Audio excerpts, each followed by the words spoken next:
Palmolive Soap, your beauty hope, and Luster Cream Shampoo for soft, glamorous dream girl hair bring you Our Miss Brooks, starring Eve Arden.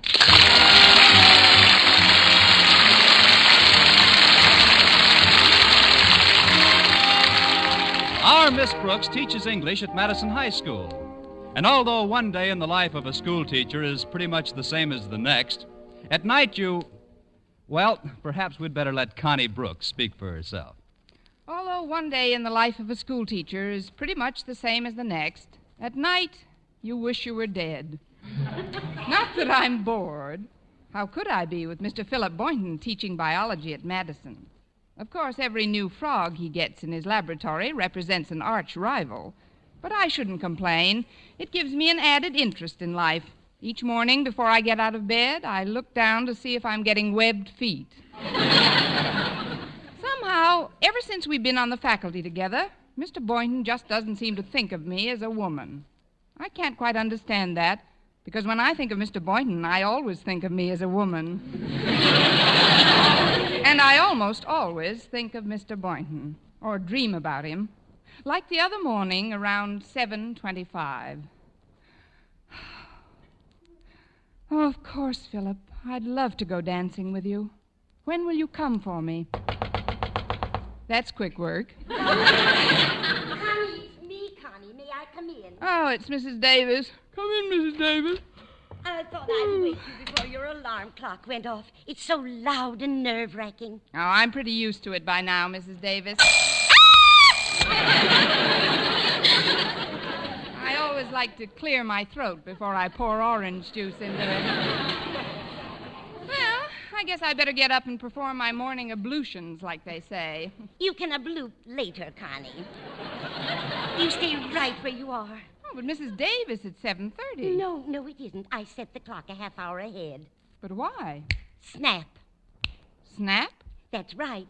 They want pictures of you from the minute you first wake up till you go to sleep. Who does? Snap. You're faded. What is all this about, Mrs. Davis? Snap is a magazine, Connie. Some time ago, I read that they were looking for the ideal American teacher for an interview. The next thing I knew, the layout editor was here in town and had called me up for an appointment with you. Me? But why me? I guess somebody recommended you as the model teacher. Somebody like who? Somebody like me. I wrote them all about you, what a wonderful teacher you are, and how all your pupils love you. Oh, you shouldn't have done that, Mrs. Davis. I didn't. What? I discovered the letter in my desk this morning. I'd forgotten to mail it. So it must have been somebody else who... Oh, here they are, Connie. They've been waiting in the living room. Oh, but Mrs. Davis, I'm not dressed. Come on in, folks. Snap's the school teacher. Where is the little lady? Ah, here she is. Well, and not such a little lady after all. Tootsie's reached all the way over the end of the bed. Those are my stockings hanging over the rail.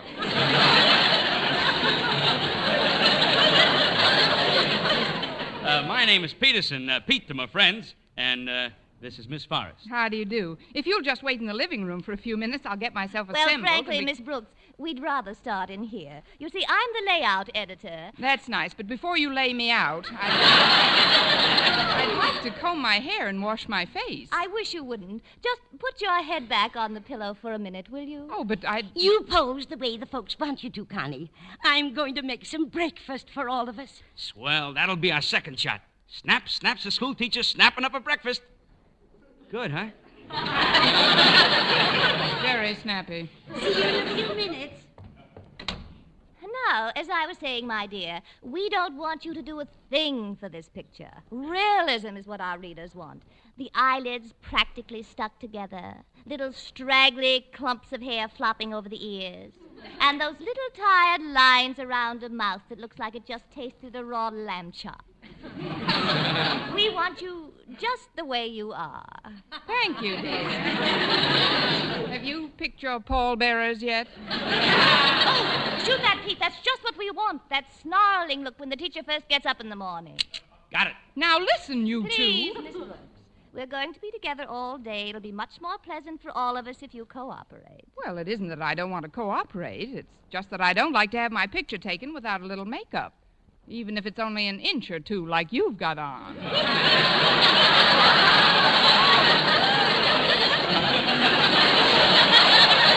You're exaggerating a little, aren't you? I use very little makeup. A dab here and a dab there. Here a dab, there a dab, everywhere a dab.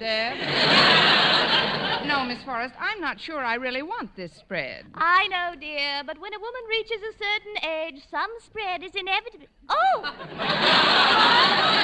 You mean in the magazine? Oh, yes. Well, let's talk about it after breakfast. I'm starved. Good. Will you join us at the table, or do you want your saucer of milk on the back fence?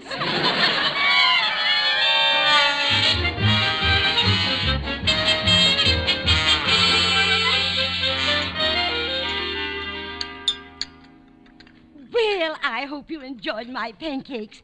You know, the batter is my own invention. Oh, really? What's in it? If she tells you, you'll never eat 'em again. Instead of eggs, I use hot peanut oil. Then, to the customary amount of flour and milk, I had half a cup of baking powder mixed with cornmeal, 2 cups of yummy yogurt. And while the whole thing is being whipped in the mixmaster, I gradually add a teaspoonful of cider vinegar and just a smidgen of goose liver. She's got a recipe for stuffed cabbage that would send you screaming into the hills. Oh, now, Connie, it isn't that good. Well, I'll help you clear the table, Mrs. Davis. Oh, get a shot of this, Pete. The school teacher helps out with chores at home before going to classroom. Here, take a stack of dishes, Miss Brooks. All right. I don't mind your taking my picture so much now that I'm dressed. Well, I don't blame you, my dear. That's a very nice suit. Shark skin, isn't it? Yes, it is. Yes, such durable material. One can tell at a glance that it's worn you for years. You're very observant. It would be a shame to see those great big eyes of yours closed for a while. I think maybe you'd better get somebody else for these pictures. But, Connie, think of the prestige it will give you at school. It will? Of course. Everybody making a fuss over you. Why, I bet it would make even Mr. Boynton sit up and beg. Mr. Boynton? The school mascot. He's a schnauzer. And don't try to pet him because he snaps. What? Oh, never mind. Don't worry about it. I've changed my mind. You can take all the pictures you want. Oh, that must be Walter Denton. He said he'd pick me up this morning. Oh, that's right. Your car is in the repair shop again, isn't it, Connie? Oh, you own a car, Miss Brooks? Yes, I do. Well, what kind of a car? Well, I had a brand new 49 Hudson, but I didn't want to show off, so I traded it for a 32 Stutz.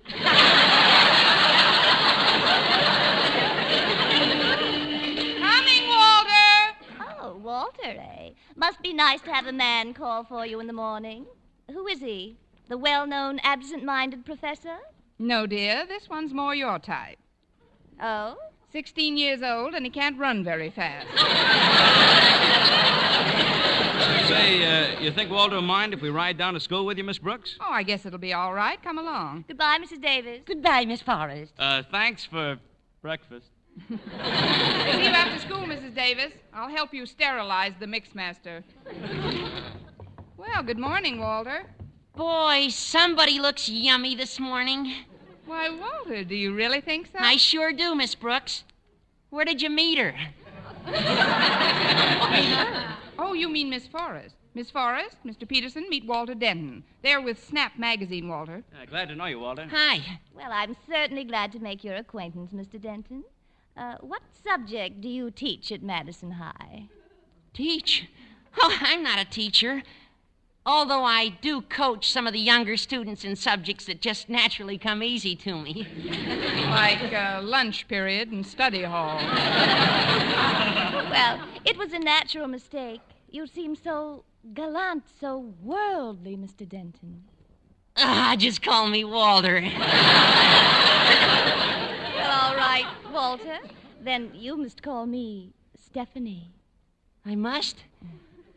Gosh, do you really think I'm worldly, Stephanie? I certainly do. I knew this morning was going to be different, even though it started out like all the other crummy mornings in my life. On my way over here, I just felt that something romantic was going to happen. And sure enough, here you are. Why, Walter, what a lovely speech. It's not a speech. It's merely what I feel, Stephanie. Shall we go to school now, Walter, or just stay here in the Casbah?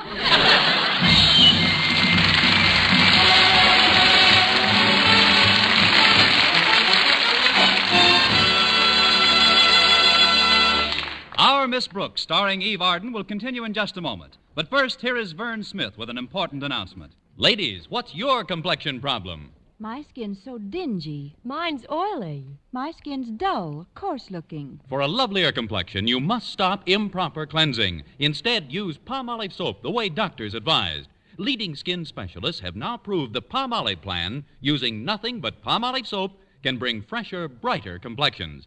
Yes, regardless of age, type of skin, or previous beauty care. Now, here's what these doctors advise. Wash your face with Palmolive soap. Massaging for 1 minute with Palmolive's soft, lovely lather.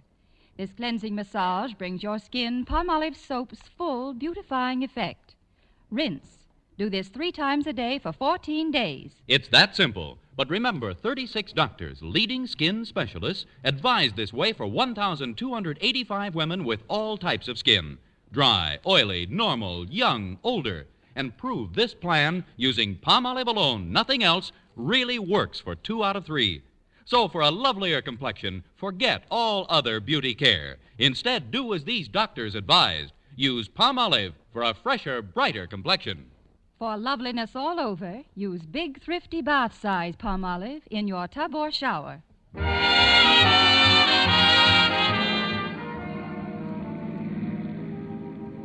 You know, folks, when I read that Snap magazine was looking for a model teacher, I was going to write in and suggest Miss Brooks. But then the midterm exams came along, and I got kind of busy, and But honest, I was going to, Miss Brooks. Thanks anyway, Walter, I think. Is her picture going to appear on the cover when the story comes out? I imagine so, Walter. Gee, that's great. It'll sure be a relief from those pictures of glamorous young girls in bathing suits with legs. It may come as a shock to you, Walter, but I've got legs myself. You have? Yes. Of course, they may not be as pretty as Marlene Dietrich's, but then I'm not a grandmother either. You're not? Now, look, rancid one. Maybe we'd better change the subject. Miss Forrest, Stephanie, after you get through taking pictures of Miss Brooks at school, you ought to get some at the faculty-student malt hop this afternoon. Malt hop? Well, the faculty call it a tea dance, but we call it a malt hop because it's held in Weber's Malt Shop. Well, sounds fascinating. Yeah, they serve a wonderful malt there. Their slogan is, "Our malts are too thick to sip through a straw. You have to eat it with a spoon." Some of them are even too thick to eat with a spoon. Some of them are even too thick to dance in. We've got a swell jukebox and a cute little dance floor. Before we get to school, Stephanie, I'd like to ask you, could you... She would and she could, and she'll be there 10 minutes ahead of you. Well, Miss Brooks, you sound a little put out. You weren't by any chance expecting Walter to ask you to the hop. Me? Oh, heck no. I go with a girl. Why, Walter, I'm surprised at you. What do you think Miss Brooks is? A blackboard eraser with teeth. Gee, I didn't mean to hurt your feelings, Miss Brooks. No, you didn't, Walter. I'm used to it. I was just wondering about Harriet Conklin. Didn't you have a date with her for this afternoon? Oh, sure, but there was nothing definite about it. I merely asked her if she wanted to go to the hop, and she said yes. Oh. I didn't know it was that tentative.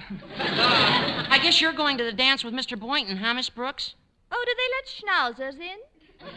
Schnauzers? Oh, it was just a joke, Walter. I referred to Mr. Boynton as our mascot. He's really the biology teacher at Madison, Miss Forrest. And what a teacher. Boy, is he good looking. Oh, really, Walter? Yeah, he's tall, dark, handsome. Stoop-shouldered, knock-kneed, cross-eyed. Hey, isn't this the school? Oh, yeah, I almost passed it. Yes, I was looking at somebody on my right. Well, if you'll just turn your head, Walter, you'll see Harriet approaching on your left. Good morning, Walter. Miss Brooks.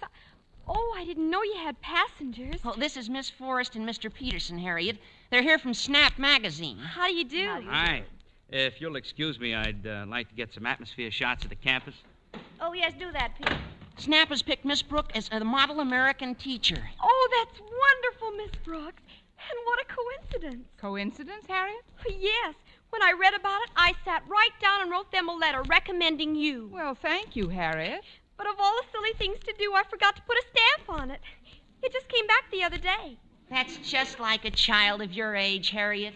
What do you mean, child, Walter? You see, Stephanie, this is the infant I allow to toddle at my heels when I'm not involved with some more glamorous creature like yourself. Walter Denton, what's gotten into you? On this crummy morning, Walter's become a man of the world. Well, I'd better find a place to park.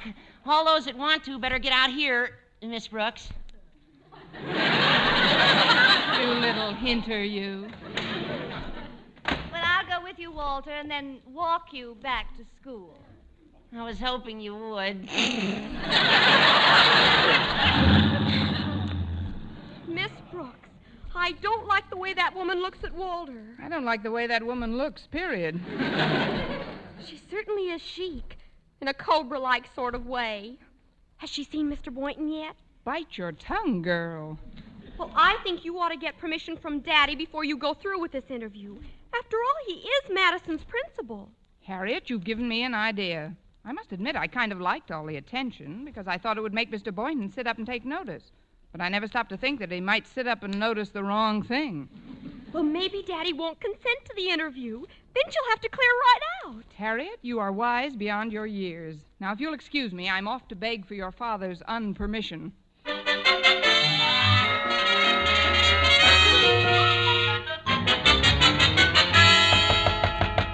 Come in.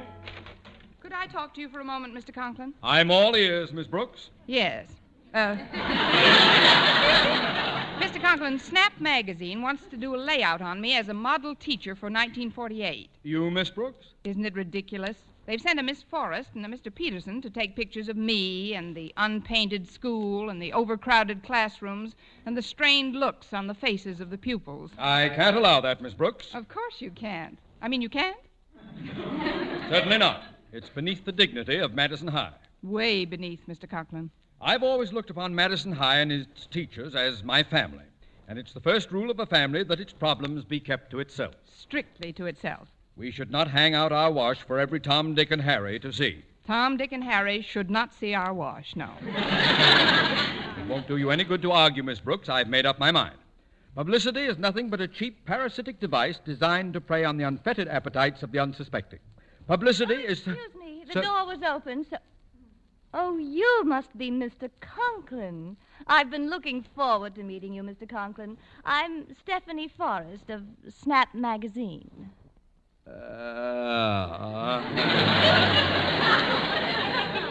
Won't you sit down, Miss Forrest? I'll be with you in a moment. As I was saying, Miss Brooks, publicity is the foremost blessing of our century. It makes the unknown known. It brings information and joy into the home of everyone. I can just see Tom, Dick, and Harry peeking at my wash.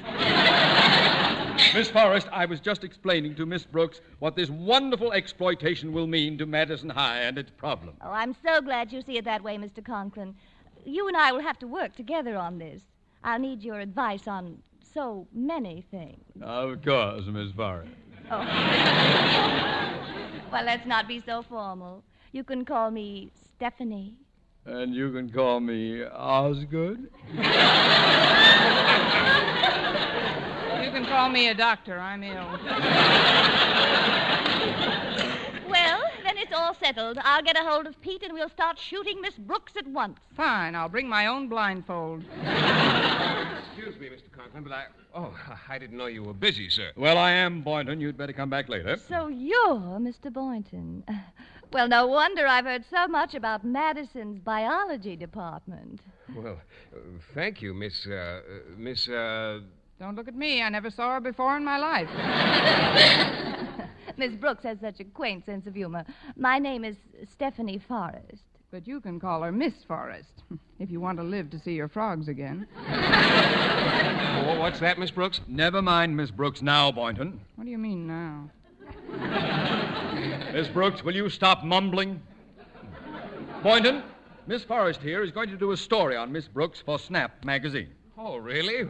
Then they must have picked you as the model teacher. Well, that's wonderful, Miss Brooks. You know, I was going to write in and suggest your name myself, but then I got all wrapped up in my pigmentation experiments and neglected to do so. Well, it's nice to know that you thought of me. Well, now that you're here, Boynton, what is it you wanted to talk to me about? Well, sir, it's something I need for my guinea pigs, but I'd rather talk to you when you're alone. Oh, come now, Mr. Boynton. You mustn't keep anything back from a reporter. What is it you need for the creatures, Boynton? I'd rather not say in mixed company, sir. Oh, come now. We're over 21. Some of us are way over.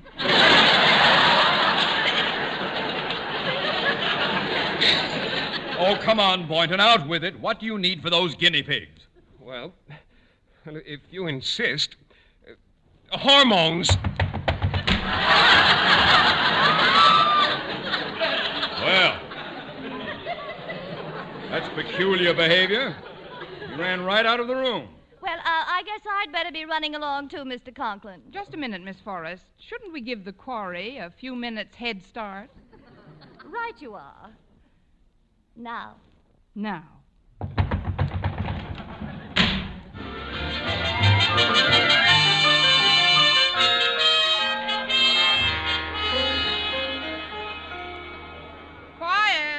Quiet, boys and girls.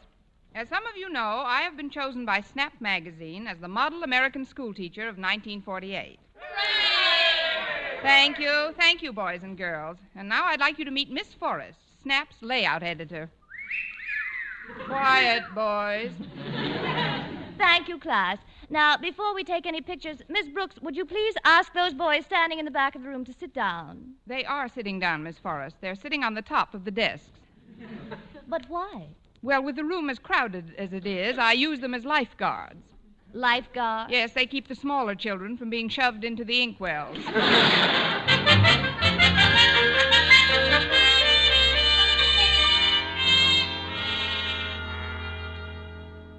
Snap magazine sits in while Miss Constance Brooks acts as faculty advisor to a student club. The meeting of the Socrates Philosophy Club will now come to order. Thank you, Walter. Miss Brooks, I must ask you to stop combing your hair and fixing your makeup between classes. You're making yourself look like a human being, and this layout is supposed to feature a school teacher. Well, I'm sorry, Miss Forrest. It's just that so many school teachers I've met bear such a marked resemblance to human beings. Well, we'll just stick a few pencils in your hair and throw a little chalk dust on your suit. There, that's better. Now, just continue as if I weren't here. That'll be a pleasure. Now, let's get on with the meeting, Walter. Yes, ma'am. Our subject is, should a high school graduate turn to teaching as a career? But what I mean, Miss Brooks, is in the face of our inflated economy, what security is there in the teaching profession? Well, Walter, the way I figure it is this. When I first started to teach school, $1 was worth $1. Last year, $1 was worth 60 cents, and this year it's worth 40 cents. So if I were earning more, I'd be getting poorer all the time. Thus, by being a school teacher, I'm actually saving for a rainy day.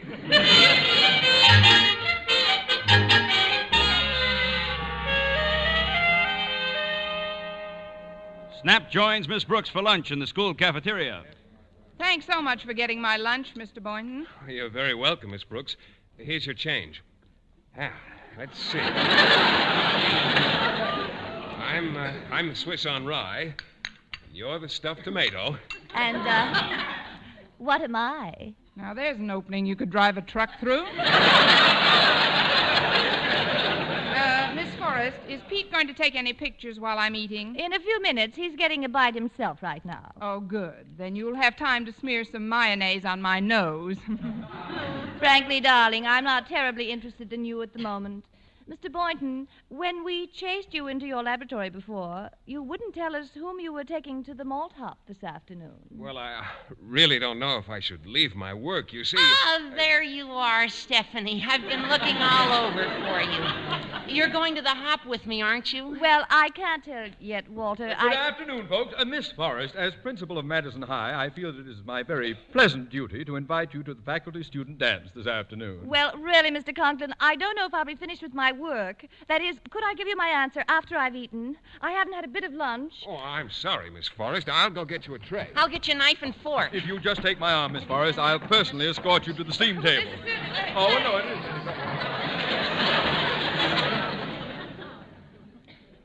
Hi, Miss Brooks. Shall we have lunch together? No, thanks, Harriet. I'm quite full. I've just eaten my heart out. I saw what happened just now. Well, it's my own fault, Harriet. My sins have come to roost. Well, what do you mean, Miss Brooks? I knew it. I just knew it. Knew what? I knew I shouldn't have sent that wire to Snap Magazine recommending me as the model teacher.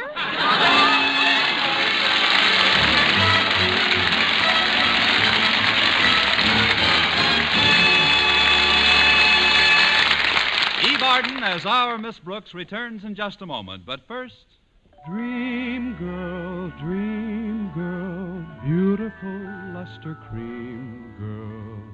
Tonight, show him how much lovelier your hair can look after a Luster Cream shampoo. Only Luster Cream brings you Kay Daumit's magic formula blend of secret ingredients plus gentle lanolin. Gives loveliness lather even in hardest water. Glamorizes your hair as you wash it. Luster Cream, not a soap, not a liquid, but a dainty cream shampoo. Leaves hair fragrantly clean, free of loose dandruff, glistening with sheen, soft, manageable. Gives new beauty to all hairdos or permanents. 4-ounce jar, $1. Smaller sizes, either tubes or jars. Tonight, try Luster Cream shampoo and be a Dream girl, beautiful luster cream girl. You owe your crowning glory to a luster cream shampoo. and now, once again, here is our Miss Brooks. Well, things didn't work out quite as badly as I expected they would. Right before the dance, one of Mr. Boynton's guinea pigs had a blessed event. Triplets, in fact. And Mr. Boynton couldn't find a sitter for them anywhere. So he didn't even attend the hop. Walter Denton was kept in after school by his history teacher, and after a couple of dances with Mr. Conklin, Stephanie Forrest packed up her equipment, packed up Pete, and packed us in. Not long after that, I was sitting in the cafeteria one day when Walter rushed over all excited. Miss Brooks, it's out. Snap Magazine with a 4-page spread of you as America's model teacher. Let's see that, Walter. Here, I've got it open to the story. Oh, I'll read the story later. How about the cover? Is my picture on it? Well, it says Portrait of Model School Teacher, Miss Brooks, but here, you better look for yourself. How do you like that Stephanie Forrest? A blackboard eraser with teeth.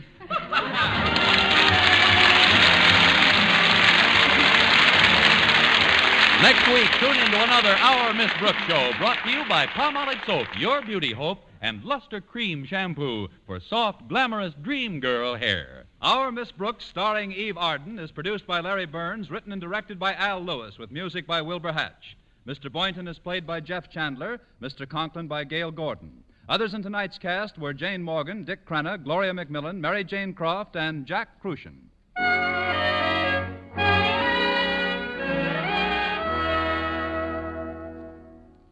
Dentists know what cleans teeth best. And over 4,000 dentists say Colgate tooth powder with a 2-minute routine gets teeth sparkling and super clean. So to remove dull film and get your teeth shining clean, just brush teeth 2 minutes morning and night with Colgate tooth powder. Brush inside, outside, and biting surfaces. Always brush away from the gums.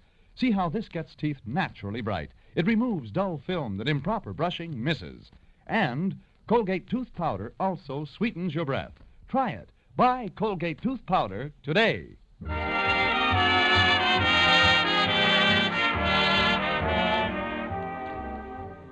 For mystery liberally sprinkled with laughs, listen to Mr. and Mrs. North, the exciting, fun-packed adventures of an amateur Park Avenue detective and his beautiful wife.